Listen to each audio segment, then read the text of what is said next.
I realized that I actually had some air left in that tank, and that's what enabled me to get back to the window and deploy that ladder. If I hadn't had those two things, we wouldn't be talking. As to count 3 of that case, the robbery, which is also a felony of the second degree, the court orders that the defendant shall serve a term of 2 years on that count as well.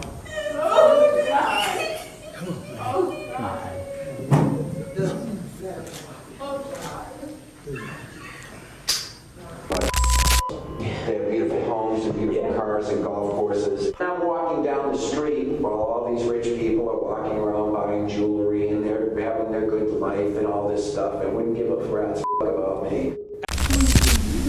The court determines that you have or will have the ability to pay restitution. Courtroom racist. Jordan Beard is Jolene Cummings' cousin. Jordan Beard is Jolene Cummings' cousin. Número 1. Michael Marin.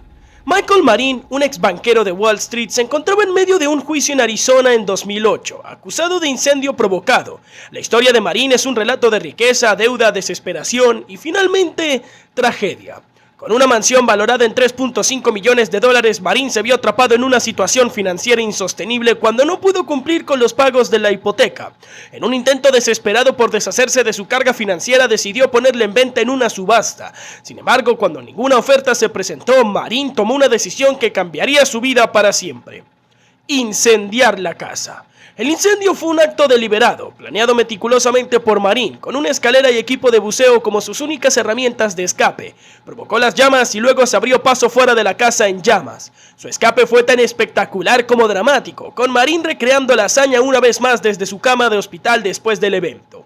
Los investigadores del Departamento de Incendios de Phoenix llegaron a la conclusión de que el incendio fue intencional, que Marin había premeditado cada detalle de su plan.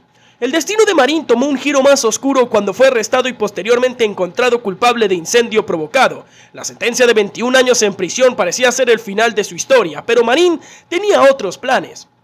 Durante la lectura del veredicto, su comportamiento llamó la atención de todos en la corte. Su expresión frustrada, seguida de convulsiones y un colapso repentino, dejaron a todos atónitos. Fue llevado de urgencia al hospital, donde se confirmó su fallecimiento. La causa: cianuro. La revelación de que Marin había consumido cianuro, un veneno letal, sacudió a la comunidad legal y al público en general, pero lo que siguió fue aún más impactante. En su carro se encontraron más cajas de cianuro, lo que sugiere que Marin había planeado su escape de la justicia en caso de ser encontrado culpable. Además, los correos electrónicos que envió a su hijo revelaron detalles escalofriantes sobre su plan de morir en la corte y las disposiciones de su herencia, incluyendo menciones específicas sobre su vehículo. Pero, ¿fue la condena a 21 años en prisión lo que llevó a Michael Marin al extremo de quitarse la vida en medio de su juicio? ¿O fue una combinación de factores, incluida la vergüenza por sus acciones, el miedo al encarcelamiento y el deseo de evitar enfrentar las consecuencias de sus crímenes? Solo Marin conocía las respuestas verdaderas, pero su muerte dejó un legado de misterio y tragedia que perdurará mucho después de que su caso haya sido archivado en los anales judiciales. I realized that I actually had some air left in that tank, and that's what enabled me to get back to the window and deploy that ladder. If I hadn't had those two things, we wouldn't be talking. Número 2. Tony Farmer. Tony Farmer, un joven con un futuro prometedor en el baloncesto, se encontraba entre los 100 mejores reclutados de ESPN. Con sus habilidades excepcionales en la cancha, muchos creían que tenía el potencial para llegar a la NBA. Sin embargo, su carrera y vida dieron un giro trágico cuando se vio envuelto en un caso de secuestro, robo y agresión hacia su exnovia, Andrea Lane. La trágica historia de Farmer comenzó con un incidente captado por una cámara de seguridad en el que se le ve agrediendo físicamente a Andrea Lane. En las imágenes se observan a Farmer pateando a Lane mientras ella se refugia en una esquina rogándole que pare. Según informes policiales, Farmer la arrastró violentamente agarrándola por el pelo y continuó agrediéndola sin piedad. En un intento desesperado por escapar, Lane trató de regresar a su apartamento, pero Farmer la interceptó y la agredió nuevamente, incluso pateándole la cabeza. Su caso llegó rápidamente a los tribunales. La evidencia en su contra era contundente y fue declarado culpable de todos los cargos. Durante el juicio, la sala estuvo llena de tensión y emociones encontradas. La familia de Farmer, destrozada por la situación, se encontraba en el fondo de la sala, observando cómo el prometedor futuro de Tony se desmoronaba ante sus ojos. La reacción de Tony Farmer al escuchar su sentencia se volvió viral en las redes sociales. En el video se le ve desplomarse al suelo, incapaz de asimilar la gravedad de la situación. A pesar de la solicitud de su abogado para una sentencia más leve que le permitiera continuar su carrera en el baloncesto, el juez fue inflexible. Andrea Lane, en un acto de compasión sorprendente, testificó a favor de Farmer pidiendo al juez que no lo enviara a prisión. Sin embargo, la jueza no se dejó influenciar por las súplicas de Lane, creyendo que la víctima estaba profundamente traumatizada y que Farmer no mostraba ningún signo de arrepentimiento. La decisión del juez de imponer una sentencia severa fue influenciada no solo por la brutalidad del ataque, sino también por el comportamiento de Farmer después del incidente. Tras su arresto, se descubrieron nuevos mensajes en los que Farmer intentaba intimidar a Lane a través de amenazas enviadas por mensajes de texto y llamadas telefónicas. Este comportamiento no solo subrayó la peligrosidad de Farmer, sino que también evidenció una falta total de remordimiento por sus acciones. La historia de Tony Farmer es un recordatorio impactante de cómo una serie de decisiones equivocadas puede destruir un futuro prometedor. Antes de este trágico incidente, Farmer era conocido por sus habilidades en el baloncesto, su dedicación y su potencial para llegar a ser una estrella en la NBA. Había trabajado incansablemente para perfeccionar su juego, ganándose el respeto de entrenadores, compañeros de equipo y fanáticos por igual. In case 562027, that the defendant shall serve a term of 3 years, which is the minimum on count 1 of that. As to count 2 in that case, felonious assault, a felony of the second degree, it is ordered that the defendant shall serve a term of 2 years in prison on that count. As to count 3 of that case, the robbery, which is also a felony of the second degree, the court orders that the defendant shall serve a term of 2 years on that count as well.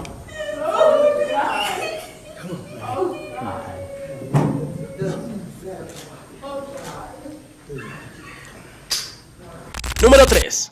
Taylor Schabusiness. Taylor Schabusiness, una joven de 25 años de Wisconsin, se convirtió en protagonista de uno de los casos de homicidio más espeluznantes y perturbadores que se han registrado en los últimos tiempos. Schabusiness fue acusada de asesinar y desmembrar a Chad Thyron, un joven de 24 años, en un acto que según los reportes estuvo impulsado por el consumo de drogas. Este caso, que ha conmocionado a la comunidad, es un claro ejemplo de hasta dónde pueden llevar la violencia y el abuso de sustancias. El macabro incidente ocurrió en la casa de Thyron, donde su cuerpo fue encontrado desmembrado en el sótano. Según los informes, Thyron fue estrangulado con una cadena de metal y su cuerpo fue brutalmente desmembrado. Schabusiness dejó la cabeza de Thyron en un balde y distribuyó otras partes de su cuerpo en bolsas y cajas de cartón. Fue la madre de Chad quien, en un descubrimiento desgarrador, encontró los restos de su hijo. La detención de Schabusiness fue rápida. Fue arrestada y acusada de homicidio intencional, mutilación de un cuerpo y agresión sexual. La naturaleza brutal del crimen y el comportamiento errático de Schabusiness durante el proceso judicial atrajeron una considerable atención mediática. Durante el juicio, su comportamiento fue tan extremo que en un momento atacó a su propio abogado, obligando a 2 oficiales a intervenir y neutralizarla. Para evitar que escupiera, Schabusiness tuvo que usar una capucha en la corte. El juicio de Taylor Schabusiness fue una mezcla de tensión y emociones intensas. El tío de Chad Thyron, visiblemente afectado, confrontó a Schabusiness durante una de las sesiones del juicio. Con una voz cargada de dolor y rabia le dijo que no había excusas para sus acciones cobardes y le deseó la muerte y una vida en prisión. Por otro lado, el hermano de Chad mostró una sorprendente compasión. A pesar del horror del crimen, dijo que perdonaba a Schabusiness por lo que le hizo a su hermano. Expresó la esperanza de que ella utilizara su tiempo en prisión para convertirse en una mejor persona y pidió al juez que considerara la posibilidad de que algún día pudiera ver la libertad. El juez Thomas, quien presidió el caso, fue firme en su veredicto. Subrayó que el crimen cometido por Schabusiness afectaba la decencia humana en su núcleo más fundamental. Después de considerar todas las pruebas y testimonios, encontró a Taylor Schabusiness culpable de todos los cargos. La sentencia fue contundente: cadena perpetua sin posibilidad de libertad condicional. Este veredicto reflejaba la gravedad de sus acciones y el impacto profundo que tuvieron en la comunidad y en la familia de Chad Thyron.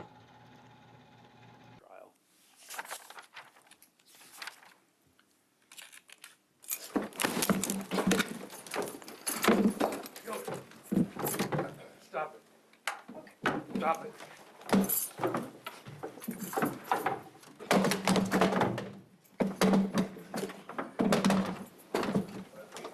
Rachel, call.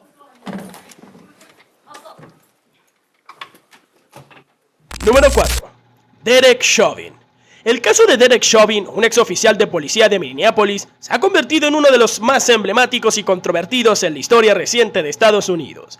Chauvin fue acusado del asesinato de George Floyd en mayo de 2020, un incidente que fue grabado en video y rápidamente se volvió viral, desencadenando protestas masivas a nivel mundial contra la brutalidad policial y el racismo sistémico.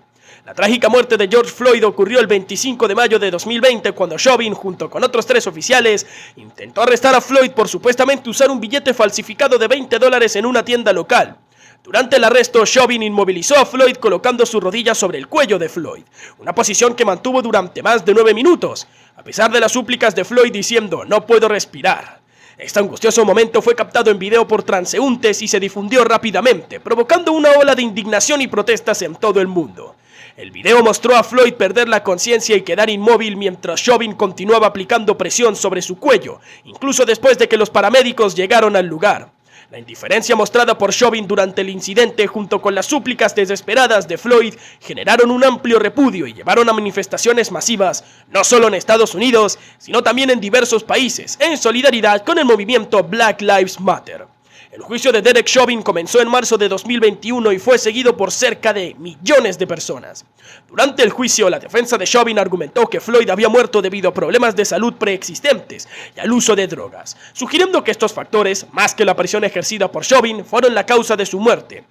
Sin embargo, la fiscalía presentó pruebas contundentes que incluían testimonios de expertos médicos y análisis de video que demostraban que la presión prolongada sobre el cuello de Floyd fue la causa directa de su muerte por asfixia. Testimonios incluyeron declaraciones de médicos y expertos forenses que contradijeron la narrativa de la defensa. El doctor Martin Tobin, un experto en pulmonología, testificó que Floyd murió de falta de oxígeno debido a la presión sobre su cuello y espalda, comprometiendo su capacidad para respirar. Este testimonio fue clave para la fiscalía, ya que refutó las afirmaciones de que las drogas o las condiciones médicas preexistentes fueron las causas principales de la muerte de Floyd. El 20 de abril de 2021, después de 3 semanas de testimonios y deliberaciones, el jurado encontró a Derek Chauvin culpable de asesinato en 2º grado, asesinato en 3er grado y homicidio involuntario. Al escuchar el veredicto, Chauvin mostró una expresión de sorpresa y aparente incredulidad. La condena fue vista como un momento histórico en la lucha contra la brutalidad policial y el racismo sistémico en Estados Unidos. El 25 de junio de 2021, Chauvin fue sentenciado a 22.5 años de prisión. Durante la sentencia, el juez Peter Cahill reconoció el impacto global del caso y la profunda tristeza y dolor causados por la muerte de Floyd. La sentencia de Chauvin fue una de las más largas jamás impuestas a un oficial de policía en Estados Unidos por el uso indebido de la fuerza letal. Número 5. Scott Nelson. Scott Nelson, un hombre de 55 años y exconvicto, se convirtió en el protagonista de uno de los casos más inquietantes de homicidio y secuestro en Florida. Su crimen, que involucró el brutal asesinato de Jennifer Fulford, la nana de una familia adinerada, es un ejemplo escalofriante de la violencia fría y calculada que puede ejercer una persona. El 27 de septiembre de 2017, Nelson decidió robar en una casa perteneciente a una familia acomodada en Florida. Según los reportes, durante el robo, Nelson encontró a Jennifer Fulford, quien trabajaba como nana para los niños de la familia. La situación rápidamente se tornó violenta. Nelson secuestró a Fulford a punta de pistola, la amarró con cordones y cinta adhesiva que había comprado previamente en una tienda. Luego la llevó a un cajero automático donde la obligó a retirar dinero de su cuenta bancaria. Pero el crimen de Nelson no terminó ahí. Después de obtener el dinero, condujo con Fulford a un bosque abandonado. Ahí, en un acto de brutalidad despiadada, la apuñaló repetidamente en el pecho y la espalda, dejándola morir en ese lugar solitario. El cuerpo de Fulford fue encontrado más tarde, confirmando el horror de sus últimos momentos. La desaparición de Fulford fue reportada por su jefe, quien, preocupado por su ausencia, llamó al 911. La búsqueda terminó en tragedia cuando las autoridades descubrieron el cuerpo sin vida de Jennifer en el bosque. Las pruebas recogidas durante la investigación llevaron rápidamente a Scott Nelson como el principal sospechoso del crimen. En la corte, el comportamiento de Nelson fue tan perturbador como el crimen mismo. En un acto de aparente desafío y desprecio, Nelson confesó abiertamente su crimen, detallando el secuestro y asesinato de Fulford. Durante el juicio no mostró remordimiento alguno y en cambio culpó a la sociedad y al gobierno por sus acciones, argumentando que su vida de dificultades y su experiencia con el sistema de justicia penal lo habían llevado a este punto. En una sorprendente solicitud pidió la pena de muerte, alegando que era un caso perdido y que prefería la muerte a continuar viviendo. Sin embargo, los jueces decidieron no concederle su solicitud. Consideraron que la cadena perpetua era una condena más apropiada para sus crímenes. Así, Nelson fue sentenciado a pasar el resto de su vida en prisión sin posibilidad de libertad condicional. Esta decisión fue tomada en parte para evitar que Nelson lograra lo que parecía ser su deseo de escapar de las consecuencias prolongadas de su crimen a través de la pena de muerte. I wasn't particularly happy with this. Sure. See, these people in Winter Park, for instance, right? They have everything by the They have beautiful homes and beautiful cars and golf courses. I'm walking down the street while all these rich people are walking around buying jewelry and they're having their good life and all this stuff. I wouldn't give a rat's fuck about me. Número 6. Manson Bryant. El caso de Manson Bryant en Ohio en 2018 es un ejemplo de un juicio que se transformó en un caos debido a la conducta del acusado y la respuesta del juez. Bryant, un hombre de 35 años, fue acusado de robo, secuestro y participación en un robo armado en una casa rodante. Junto con un cómplice, Bryant ingresó por la ventana de la casa rodante, apuntó al residente con un arma de fuego y procedió a robarle. La audiencia de sentencia de Bryant se llevó a cabo frente al juez Eugene Lucci, con quien Bryant ya tenía una larga historia. Esta era la cuarta vez que Bryant enfrentaba a Lucci en la corte, con un historial de actividades ilegales que se habían vuelto progresivamente más violentas con el tiempo. Durante la audiencia, Bryant tuvo la oportunidad de dar su versión de los hechos y expresar sus sentimientos. En su declaración, Bryant culpó a las drogas por muchas de sus acciones delictivas y afirmó que deseaba mantenerse limpio y alejado de la criminalidad. Además, elogió al juez Lucci y al sistema policial, rogando por una oportunidad para redimirse y hacer algo positivo con su vida. Parecía estar buscando la empatía del juez, esperando que esto influenciara una sentencia más leve. Sin embargo, el juez Lucci no se dejó convencer por las palabras de Bryant. Al imponer la sentencia, el juez le dio inicialmente 12 años de prisión, pero después de reflexionar sobre el historial de Bryant y su comportamiento en la corte, Lucci añadió 6 años adicionales a la condena. El juez expresó su creencia de que Bryant no mostraba un verdadero arrepentimiento por sus acciones y que su historial de reincidencia indicaba que era una amenaza continua para la sociedad. La sentencia total de 18 años de prisión para Manson Bryant atrajo atención nacional y generó un debate significativo sobre varios temas. Uno de los principales puntos de discusión fue la libertad de expresión y la discreción judicial en el proceso de sentencia. Algunos observadores argumentaron que Bryant había sido castigado adicionalmente por su expresión en la corte, planteando preguntas sobre si sus palabras fueron interpretadas de manera justa o utilizadas en su contra. El caso también subrayó las dificultades que enfrentan los jueces al tratar con delincuentes reincidentes que muestran un patrón de comportamiento criminal cada vez más violento. En situaciones como esta, los jueces deben equilibrar la necesidad de proteger a la sociedad con la posibilidad de rehabilitación del acusado. La decisión de Lucci de imponer una sentencia más larga reflejó su juicio de que Bryant no había demostrado un cambio genuino en su comportamiento ni un verdadero arrepentimiento. The court determines that you have or will have the ability to pay restitution. The court really racist. In 22 years, racist. You ain't. Número 7. Gregory Wright. Gregory Wright, un hombre acusado de robo a mano armada, vivió uno de los momentos más intensos y dramáticos en una corte, culminando con un intento de escape que fue rápidamente frustrado. Su historia es un ejemplo extremo de la desesperación y la conducta imprudente de algunos acusados cuando enfrentan severas consecuencias legales. El incidente que llevó a Wright a la corte comenzó con un violento robo a mano armada. Según los reportes, Wright apuntó a su víctima con un arma de fuego y logró escapar en su vehículo. Durante su fuga tuvo un encuentro con una patrulla policial. En lugar de rendirse, Wright abrió fuego contra los oficiales, hiriendo a uno de ellos en el brazo. Este acto de violencia adicional complicó aún más su situación legal y mostró su disposición a usar la fuerza letal para evitar ser capturado. El 29 de junio, un día después del tiroteo con la policía, fue arrestado. Su captura marcó el inicio de un proceso judicial que lo enfrentaría a múltiples cargos graves. Wright fue acusado de posesión ilegal de armas, robo a mano armada y portar una arma ilegalmente. Estos cargos reflejaban la seriedad de sus crímenes y la amenaza que representaba para la sociedad. Durante su audiencia preliminar, donde se presentaron formalmente los cargos en su contra, Wright se enfrentó a la realidad de las posibles consecuencias de sus acciones. Al escuchar la gravedad de los cargos, su reacción fue extrema. Intentó escapar de la sala del tribunal. Este acto de desesperación y falta de respeto por el proceso judicial fue rápidamente controlado por 7 oficiales presentes, quienes lo detuvieron antes de que pudiera huir. El caso de Bright avanzó hacia el juicio, donde se enfrentó a las pruebas y testimonios sobre sus crímenes. La evidencia presentada en su contra fue abrumadora, incluyendo el tiroteo contra la policía y el robo a mano armada. Durante el juicio, la fiscalía pintó a Bright como un individuo peligroso y sin remordimientos, dispuesto a usar la violencia para alcanzar sus objetivos. Finalmente, Gregory Bright fue condenado a cadena perpetua. La severidad de su sentencia reflejaba no solo la gravedad de sus crímenes, sino también su intento de escape en la corte y su historia de violencia.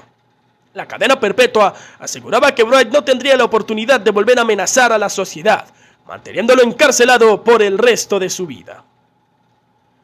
Número 8. Kimberly Kessler. Kimberly Kessler fue acusada de robo de automóvil y homicidio de primer grado, pero lo que realmente llamó la atención fue su comportamiento errático y perturbador durante los procedimientos judiciales. Sus acciones y declaraciones en la corte dejaron perplejos a jueces, abogados y observadores, convirtiendo su juicio en un espectáculo lleno de momentos impactantes. Kessler mostró un patrón de comportamiento extremadamente inusual y agresivo durante sus comparecencias en la corte. Insultó a los jueces y policías, creando un ambiente de tensión constante. En uno de los actos más grotescos y desconcertantes, se restregó sus propias heces por las ventanas de la sala. Un acto que no solo mostró su desprecio por la autoridad, sino que también cuestionó su estabilidad mental. Uno de los puntos centrales de su defensa fue su insistencia en que había un conflicto de interés. Kessler acusó rápidamente y repetidamente a su defensor público de ser un pariente de la víctima, lo que según ella comprometía su defensa. También afirmó que el juez la había silenciado durante años y que había ocultado verdades importantes debajo de la alfombra. Estas acusaciones, aunque impactantes, no lograron desviar el curso del juicio. Durante un juicio de competencia para determinar si Kessler estaba mentalmente apta para enfrentar un juicio, se revelaron más detalles sobre su comportamiento en custodia. Los policías correccionales testificaron sobre su mala conducta, pintando una imagen de alguien que intentaba manipular el sistema a través de su comportamiento errático. La madre de Kessler expresó su creencia de que su hija era inteligente y de que estaba tratando de conseguir un acuerdo de incompetencia para evitar la pena más severa. A pesar de sus esfuerzos, los evaluadores encontraron a Kessler apta para ser juzgada y el proceso legal continuó. El juicio por el homicidio de primer grado comenzó en noviembre de 2021. La evidencia presentada en su contra fue contundente y el jurado la encontró culpable de homicidio de primer grado. La sentencia fue cadena perpetua sin posibilidad de libertad condicional. Kessler se negó a asistir a la audiencia en la que se dictó su condena, una acción que reflejó su continuo desprecio por el proceso judicial. La ausencia de Kessler en ese momento crucial fue vista por muchos como un último acto de desafío hacia el sistema legal que la había condenado.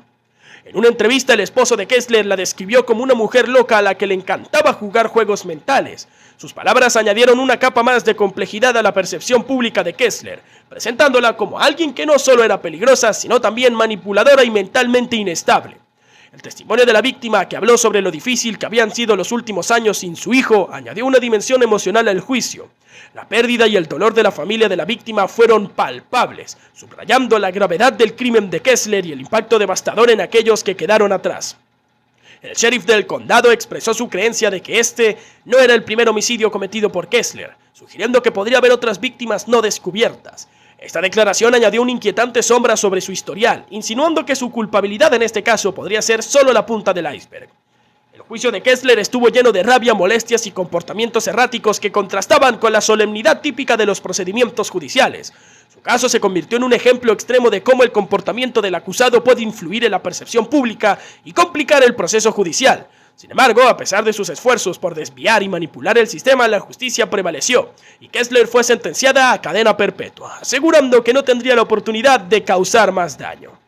En comparación con otros casos notables de comportamientos extremos en la corte, el de Kimberly Kessler destaca no solo por la gravedad de sus crímenes, sino también por la intensidad de sus acciones y declaraciones. Mientras que otros acusados han mostrado desesperación o desafío, Kessler llevó estos comportamientos a un nivel completamente nuevo, convirtiendo su juicio en un espectáculo inquietante y revelador sobre la naturaleza humana y la justicia.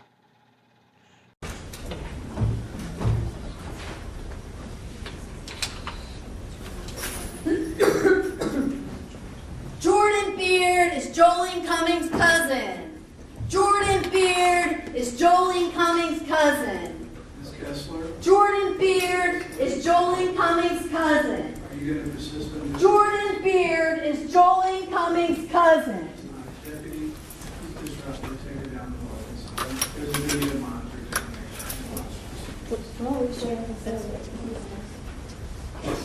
Judge, could we try again? It appears she's stopped now. All right, Ms. Kessler, do you want to stay? Jordan Beard is Jolene Cummings' I cousin. think that's fine. Jordan Beard is Jolene Cummings' cousin. Número 8. Esteban Santiago.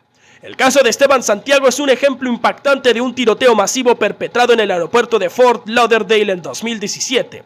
Santiago, un ex soldado estadounidense, abrió fuego en el área de reclamo de equipaje del aeropuerto, matando a 5 personas e hiriendo a otras 6. Este trágico incidente no solo conmocionó a la nación, sino que también planteó preguntas sobre la salud mental de los veteranos y la seguridad de los aeropuertos. Esteban Santiago fue arrestado poco después del ataque. Durante su arresto hizo declaraciones perturbadoras, afirmando que el gobierno estaba controlando su mente y que había sido obligado a cometer los asesinatos. Estas declaraciones iniciales sugirieron que Santiago podría estar sufriendo de una enfermedad mental severa, lo que llevó a un intenso escrutinio de su estado mental e historia militar. En el juicio de Santiago, su defensa argumentó que sufría de una enfermedad mental grave, exacerbada por su tiempo en el servicio militar. Su tiempo en el ejército, incluido un despliegue en Irak, había tenido un impacto significativo en su salud mental, según sus abogados. Presentaron evidencia de que Santiago había mostrado signos de paranoia y esquizofrenia antes del tiroteo, incluyendo visitas a hospitales y encuentros con profesionales de salud mental. Sin embargo, la fiscalía presentó un caso diferente, argumentando que Santiago había planeado meticulosamente el ataque. Mostraron pruebas de que había comprado un boleto de avión solo de ida hacia Fort Lauderdale y había llevado el arma utilizada en el tiroteo en su equipaje. Estos detalles indicaron, según los fiscales, que el ataque fue premeditado y no el resultado de un episodio psicótico espontáneo. El juez del caso tuvo la difícil tarea de determinar la competencia mental de Santiago para enfrentar el juicio. Después de revisar las pruebas y escuchar los testimonios de expertos, el juez concluyó que Santiago era competente para ser juzgado. Esta decisión permitió que el juicio procediera, con la fiscalía buscando la máxima pena posible para los crímenes cometidos. Durante el juicio, Santiago mostró poca o ninguna emoción. Su impasibilidad al escuchar la condena fue notable, y algunos interpretaron su comportamiento como una indicación de su desconexión emocional o su aceptación de su destino. Finalmente fue condenado a 5 cadenas perpetuas sin posibilidad de libertad condicional, además de una sentencia adicional de 120 años por los intentos de asesinato. Esta sentencia aseguró que Santiago pasaría el resto de su vida en prisión, sin la posibilidad de volver a la sociedad. Y bueno amigos, eso es todo por hoy. Ya sabes que si el video te ha gustado puedes darle like y compartirlo con tus amigos. Y no olvides suscribirte al canal. Al hacerlo, déjanos un comentario con la palabra suscrito para que podamos saludarte en el siguiente video. Hasta la próxima.